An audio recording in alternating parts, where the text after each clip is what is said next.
নারায়ণ দানব সম্রাট দুর্গ মহাসুর মধ্যে চারিবেদ করে সকল আরে সখীদের করেছে নানা ভাবে নির্যাতন। বল প্রভু নারায়ণ কেমন হইবে সেই দানব সম্রাট দুর্গ মহাসুরের গরণ। শোনো দেবগণ চিন্তা করো না হেব কারণ ওই দানব সম্রাট দুর্গ মহাসুর মোর হাতে না হইবে করুন। তোমরা সকলে মিলে আছে আড্ডা শক্তি কথা আমার করো নিশ্চয় যদি করিবে শান্তির আয়োজন, নিশ্চয় যদি করিবে শান্তির আয়োজন।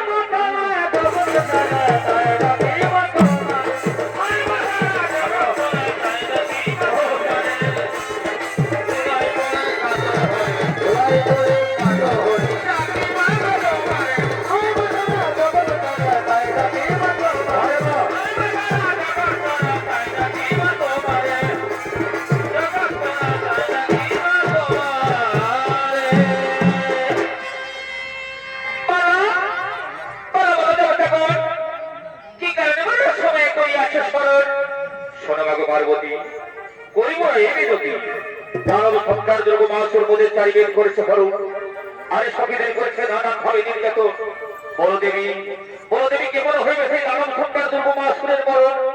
শোনো দেবগণ চিন্তার কোনো না হইতে কারণ আমি ছলে বলে কৌশলে ওই দানব সম্রাট দুর্গ মহাসুরের কাছে করিব কখন। ছলে বলে কৌশলে আমি চারিবেদ করিব হরণ, তারপর সে অসুর কুলাঙ্গারে নিবধিব জীবন। তাই দেবতাদের মনে আনন্দ হলো, তাই তারা আবার নৃত্য শুরু করলেন।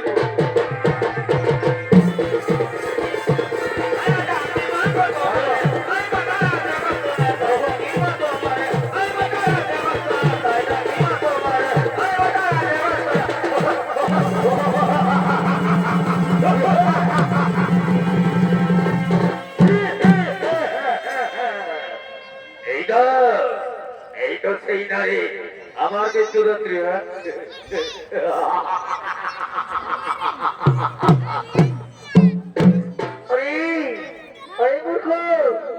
তোর এত অহংকার মনে রাখিস পিপিলিকার পাখা উঠে মরিবার করে পিপিলিকার পাখা উঠে মরিবার করে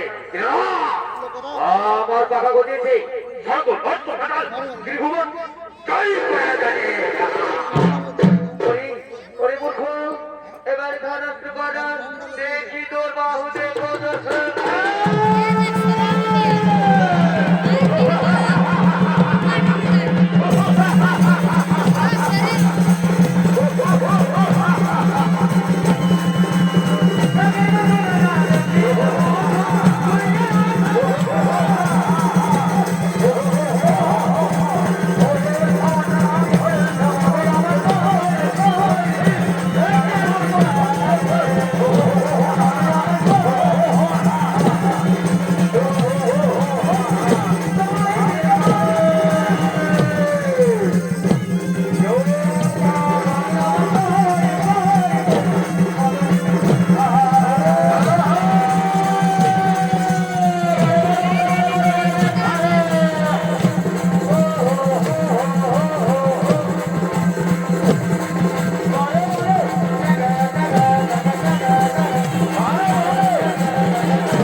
দশ টাকা আমাকে ঘুরে এনে দিবি।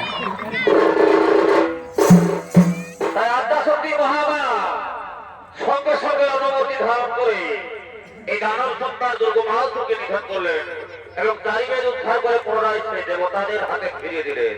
তাই শুনি দর্শক মন্ডলী, এই দানব সন্তান দুর্গ মাহাসুরকে নিধন করার জন্য আদ্যাশক্তি মহামায়ার নাম হলো দেবী দুর্গা। তাই শুনি দর্শক মন্ডলী, এই দানব সন্তান দুর্গ মাহাসুর পালনি করা এখানে করলাম সমাপ্ত। নমস্কার, নমস্কার, নমস্কার।